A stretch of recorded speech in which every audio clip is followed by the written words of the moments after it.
ఇంటికి solar power అనేది PM Kusum అనేది కేంద్ర ప్రభుత్వ పథకం. దాని కింద 4 లక్షల కనెక్షన్స్ అట టోటల్గా. పిఎం కుసుమ్ పథకం రెండో దశను 4 లక్షల వ్యవసాయ కనెక్షన్లకు అమలు చేయాలని ఇంధన శాఖ నిర్ణయించింది. దీని ప్రతిపాదనకు అధికారులు కేంద్రానికి పంపారు. రెండో దశ ప్రాజెక్టుని 2026 నుంచి కేంద్రం అమలు చేయబోతుంది. వాటి ద్వారా 27-28 నుంచి విద్యుత్ అందుబాటులో రాబోతుంది. పథకం అమలు కోసం ఫీడర్ స్థాయిలో మినీ సౌర విద్యుత్ ప్రాజెక్టులను ప్రభుత్వం ఏర్పాటు చేస్తుంది. వాటి ద్వారా సుమారు 2000 మెగావాట్ల విద్యుత్ వస్తుందని అంచనా.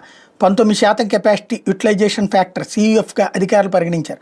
ఈ లెక్కను సుమారు 3200 మిలియన్ యూనిట్లు విద్యుత్ ఉత్పత్తి వస్తుందని అంచనా. అప్పటికి యూనిట్ విద్యుత్ వ్యయం ఆధారంగా లెక్కిస్తే ఏటా సుమారు 254 కోట్ల విద్యుత్ కొనుగోలు వ్యయంలో ఆదా అవుతుందని అధికారులు అంచనా వేస్తున్నారు.